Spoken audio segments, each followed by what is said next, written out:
Le Seigneur soit avec vous. Et avec votre esprit. Lecture du Saint-Évangile de Jésus-Christ selon saint Luc. Gloire à toi, Seigneur. En ce temps-là, comme Jésus était en train de parler, une femme éleva la voix au milieu de la foule pour lui dire « Heureuse la mère qui t'a porté en elle et dont les seins t'ont nourri. » Alors Jésus lui déclara « Heureux plutôt ceux qui écoutent la parole de Dieu et qui la gardent. » Acclamons la parole de Dieu. Alléluia, Alléluia, Alléluia, Alléluia, Alléluia, Alléluia, Alléluia, Alléluia.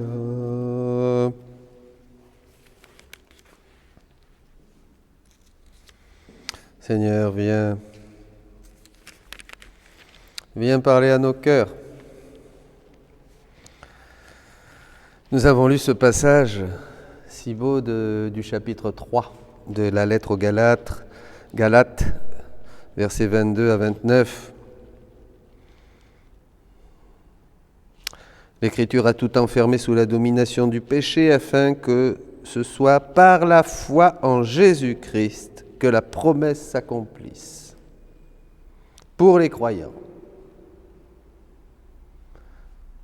La foi va donc nous ouvrir un autre horizon.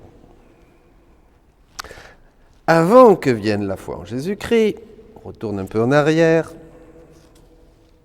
nous étions prisonniers, enfermés sous la domination de la loi jusqu'au temps où cette foi devait être révélée.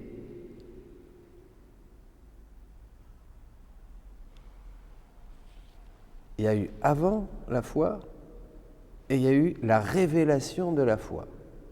Avant, on était prisonnier de la loi et tout d'un coup, la libération par la foi. La foi se révèle. La foi nous donne accès à quelque chose d'autre. Vous aurez un très beau texte, je dirais un petit quelque chose d'ailleurs, extraordinaire. Et la foi, on l'a toujours comprise, selon notre tradition, comme une vertu, évidemment, c'est une vertu, oui.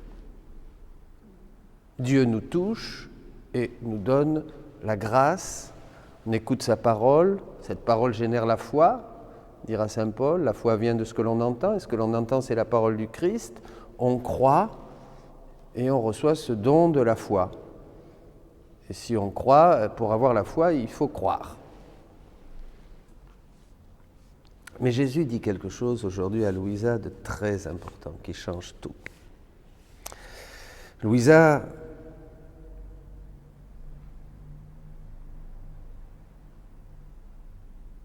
regardez Jésus, regardez le confesseur, ton confesseur. Elle se souvint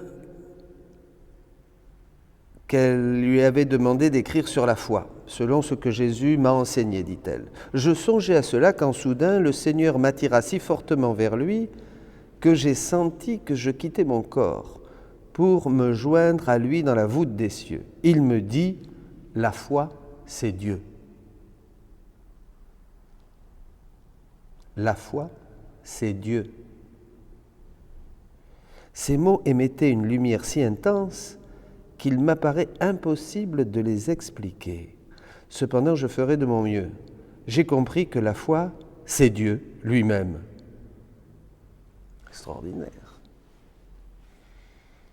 Et après,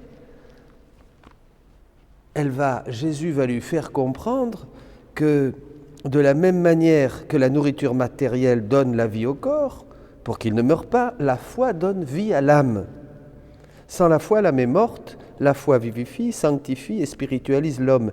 Elle l'aide à garder les yeux fixés sur l'être suprême, de sorte qu'il n'apprenne rien des choses d'ici-bas, si ce n'est à travers Dieu. Oh, le bonheur de l'âme qui vit dans la foi.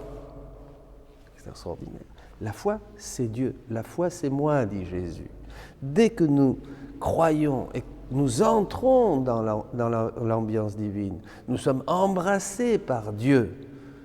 Nous passons à une autre dimension. Nous nous envolons, disait déjà Saint Jean de la Croix, nous invitant à faire des actes anagogiques dans la tentation, c'est-à-dire des actes qui nous élèvent pour sortir de la prison des sens qui nous tyrannise et qui nous pousse au péché, au mal. Hop, on s'élève. C'est le moyen le plus rapide, plus que de multiplier des prières, généralement. Ça, c'est le mieux. Les actes anagogiques, on s'élève vers le haut. Mais la foi, c'est Dieu. On entre dans l'ambiance divine, mes amis. Et c'est ça que fit la Vierge, bien sûr.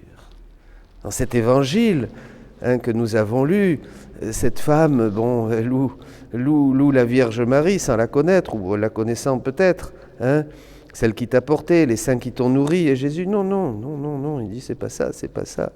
Plutôt ceux qui écoutent la parole de Dieu. Parce que la foi vient de ce que l'on entend, et ce que l'on entend, c'est la parole du Christ, dit saint Paul dans la lettre aux Romains au chapitre 10. Très important. La foi donc vient.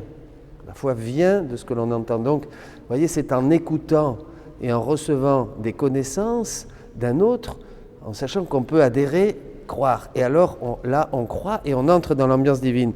Eh bien, Marie, qu'est-ce qu'elle a fait? Elle a cru. Elle a cru et elle a conçu.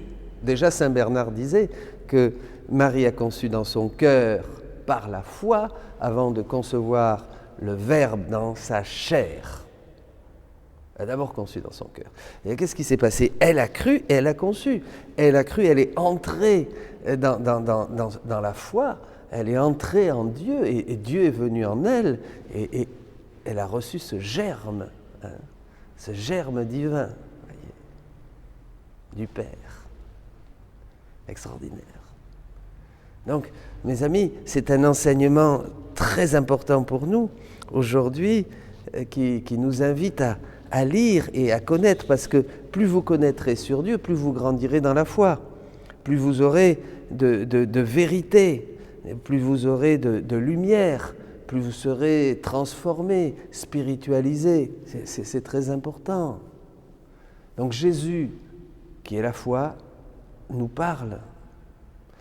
Et il nous parle, et il nous parle. La foi vient de ce que l'on entend, et il continue à nous parler.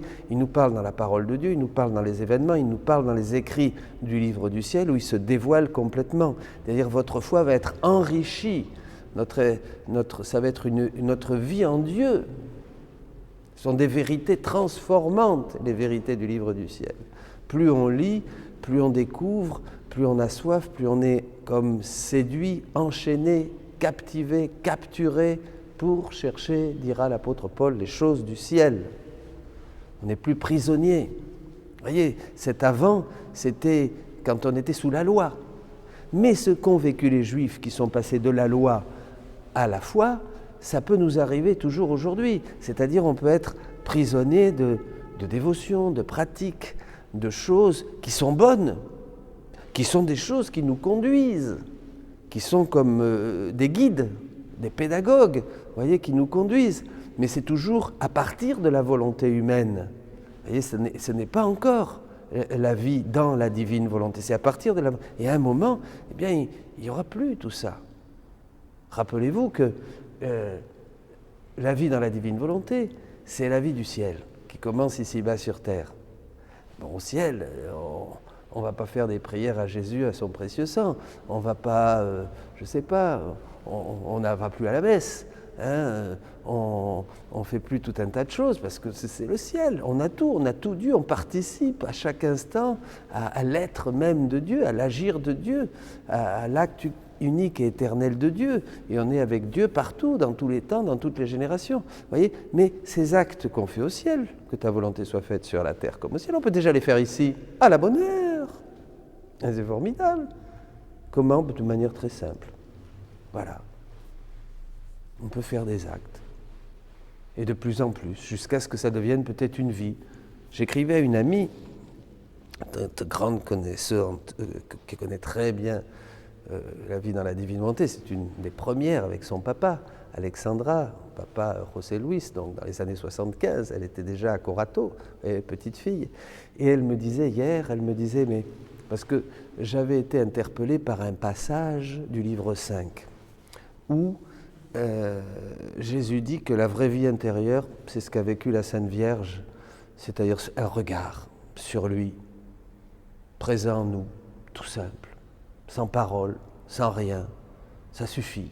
Et ça me touchait parce que c'était proche de la spiritualité carmélitaine, où on arrive peu à peu, dit saint Jean de la Croix, après la méditation, après les pratiques et tout ça, on arrive à un simple regard amoureux sur Dieu. Il dira une attention amoureuse sur Dieu dans la foi. Voilà, excellent. Alors ça me rappelait ça. Et Jésus rajoute, dans ce passage, il dit que l'âme qui fait ça, elle comprend tout, elle fait tout, et elle satisfait pour tous. Ah, ça m'a plu. Je dis, ben voilà, c'est bon, je vais me simplifier la vie, je retourne à cette attention amoureuse pour laisser la divine volonté et agir d'une manière universelle, toute puissante, comme Dieu, partout. Ah, j'étais content, oui, j'étais content.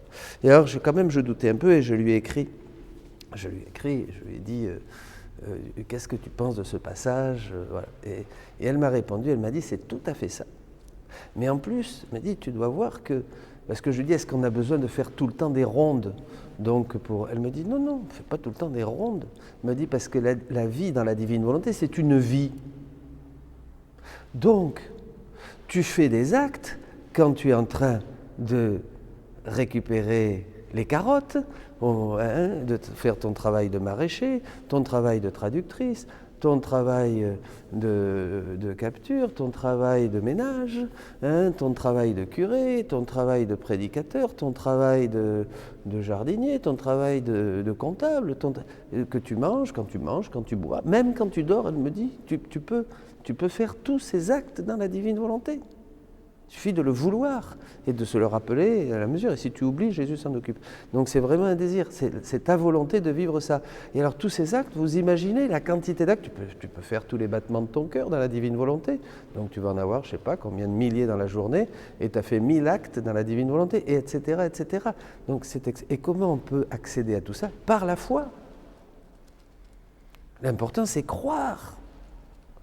Et vous allez voir que si vous croyez, vous verrez les montagnes se déplacer, vous verrez des grandes choses, vous ferez des choses encore plus grandes que celles de Jésus.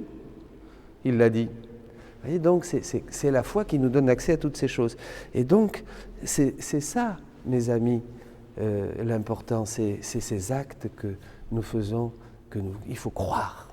La foi nous donne accès à une autre dimension qui va beaucoup plus loin que la dimension matériel bien sûr de la vie, mais même ce que nous savions, ce que nous pensions sur Dieu, sur la pratique, sur la piété, sur la religion. La foi, c'est Dieu. Et quand on est en Dieu, quand on entre en Dieu, eh bien on entre dans la vie céleste, la vie éternelle. C'est qu'ils te connaissent toi, Père, et celui que tu as envoyé, Jésus-Christ. Soyez bénis.